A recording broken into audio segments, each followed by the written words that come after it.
Hello again, and welcome back to Granny Dorothy Visits. Today's topic is how you process your world. First reading from Wayne Dyer's Everyday Wisdom. No one can create anger or stress within you. Only you can do that by virtue of how you process your world. And the next reading is from Julia Cameron's Heart Steps. And the quote at the top of the page is from Brenda Uland. Why should we all use our creative power? Because there is nothing that makes people so generous, joyful, lively, bold, and compassionate, so indifferent to fighting and the accumulation of objects and money. And this is entitled, My Heart is Receptive to the Promptings of Spirit. I am attentive to the guidance unfolding in my life. I am alert to promptings from within and without. I act in the world, and I allow the world to act also in my affairs. I expect a responsive universe to react and respond to me. As I become clear and focused for good, my world becomes clear and focused for good. I am a creator engaged in a creative relationship with the world within me and around me. As I create my inner world, my outer world responds in kind. As I establish peace, prosperity, and joy within my heart, these things are manifest in my outer reality. And one more reading. Oh, one thing my kids say I should say. If you like these readings and you want me to keep doing them, please click the subscribe button below. And maybe a thumbs up too if you like it. Thank you. And the last one is from Richard Carlson's Don't Sweat the Small Stuff.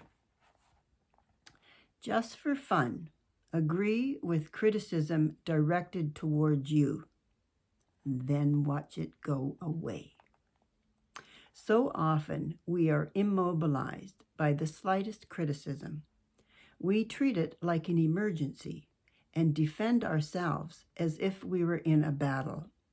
In truth, however, criticism is nothing more than an observation by another person about us, our actions, or the way we think about something that doesn't match to the vision we have of ourselves. Big deal. When we react to criticism with a knee-jerk defensive response, it hurts. We feel attacked, and we have a need to defend or to offer counter-criticism. We fill our minds with angry or hurtful thoughts directed at ourselves or at the person who is being critical. All this reaction takes an enormous amount of mental energy. An incredibly useful exercise is to agree with criticism directed toward you. I'm not talking about turning into a doormat or ruining your self-esteem by believing all negativity that comes in your direction. I'm only suggesting that there are many times when simply agreeing with criticism defuses the situation, satisfies a person's need to express a point of view, offers you a chance to learn something about yourself by seeing a grain of truth in another position, and perhaps, most important, provides you an opportunity to remain calm. One of the first times I consciously agreed with criticism directed toward me was many years ago when my wife said to me, "Sometimes you talk too much." I remember feeling momentarily hurt before deciding to agree. I responded by saying, "You're right, I do talk too much sometimes." I discovered something that changed my life. In agreeing with her, I was able to see that she had a good point. I often do talk too much. What's more, my non-defensive reaction helped her to relax. A few minutes later, she said, "You know, you're sure easy to talk to." I doubt she would have said that had I become angry at her observation. I've since learned that reacting to criticism never makes the criticism go away.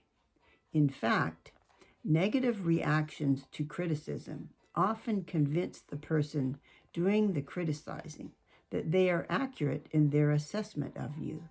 Give this strategy a try. I think you'll discover that agreeing with an occasional criticism has more value than it costs. Certainly something that's worth a try. It's going to keep peace in the family or peace at work or wherever the criticism happens. It's always important for us just to stop and think and evaluate our actions. Anyway, I send you my love. Mwah! Until next week. Bye for now.